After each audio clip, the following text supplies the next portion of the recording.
How's it going, guys? Vaibhav here from GN Tech, and welcome to the second part of this camera comparison between the Samsung Galaxy S20 Ultra 5G and the Samsung Galaxy S10 Plus. So I'm recording this on the front-facing cameras on both of these smartphones at 1080p resolution, 30 FPS. Now both of these can also do 4K 30 FPS, so let me switch over to that now.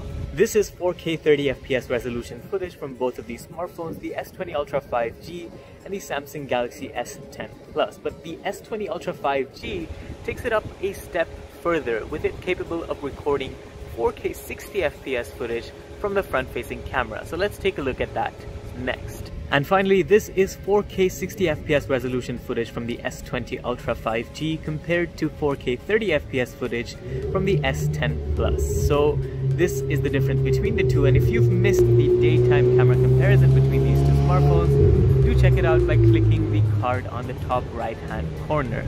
But without further ado, let's jump into some nighttime samples between both of these smartphones. Here's a roundup of both the Samsung Galaxy S20 Ultra and the Samsung Galaxy S10 Plus's camera specifications, the primary sensors, as well as the selfie camera. And in this video, we're going to focus on nighttime photos, starting with this sample at 1x standard zoom. Something that's fairly clear is that the S10 Plus's image has more noise to it right off the bat.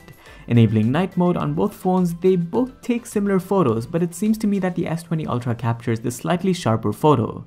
Zooming in 2x, it's quite clear that the S20 Ultra sample retains more detail, but with night mode, it seems that the S10 Plus does a far better job of it, even though it may have some more visible noise.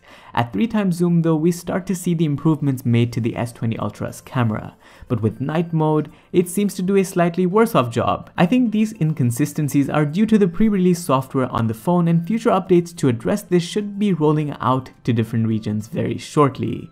This is now at 5x zoom, where without and with night mode, the S20 Ultra is definitely doing the much better job. And we can say a similar thing for photos at 10x zoom as well.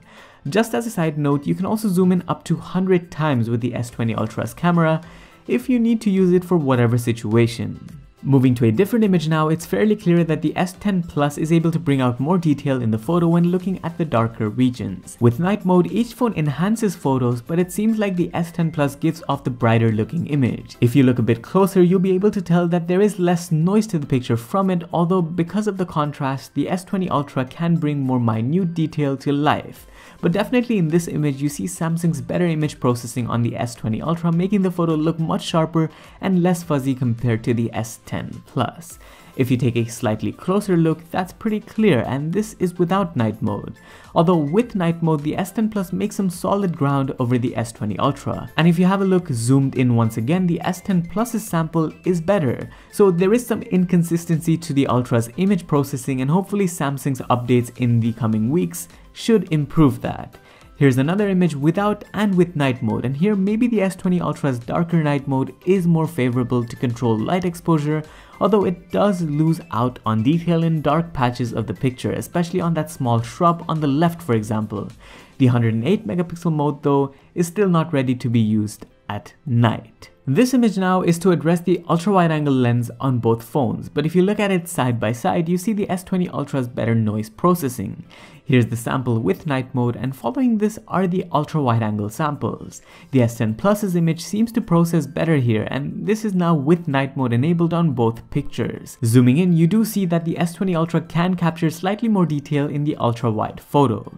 Moving to pictures of me, with night mode, both phones have considerable amount of noise to them, but the S10 Plus's sample is more clear and does the better job. Where the S20 Ultra excels is with the live focus mode, where both in the narrow and wide portrait modes, the photos it takes are much better quality. And mind you, this was in a very challenging lighting environment. With that, we'll move to the last of the still samples with selfies. The S20 Ultra is able to minimize noise better with both its normal and wide selfie mode, and we also tested its 40 megapixel mode for reference.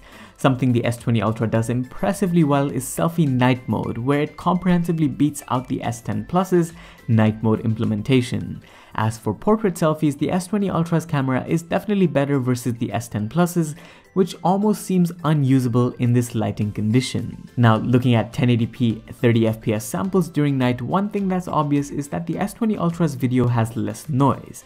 It's also more detailed, but stabilization seems fairly on par with the S10 Plus, which also does a better job with detail in dark patches of the video. With the ultra-wide-angle lens, the sharpness and detail from footage is more pronounced from the S20 Ultra. And with 1080p 60fps footage, it's much of the same story here, but the S20 Ultra stabilization is also better in comparison to the S10 Plus in this case. This is now 4K 30fps samples between the two smartphones, where the S20 Ultra does take slightly sharper footage. With each phone's ultra-wide-angle lenses, you can see once again that Samsung's flagship for this year has an advantage. But at 4K 60fps, the more usable footage comes from the S10 Plus, with the S20 Ultra struggling a bit to focus. Lastly, this is 8K footage from the S20 Ultra, something that the S10 Plus cannot do, and while it does need some work, it's a step towards an extra feature, and I'm sure we'll see improvements to it with future software updates. So that's it for this nighttime comparison. Check out our daytime one if you've missed it, and make sure to subscribe for more videos, including a roundup of the improvements after the S20 Ultra gets an update to its camera software. Thanks for watching, this was Vaibhav, and I'll see you in the next one. Adios.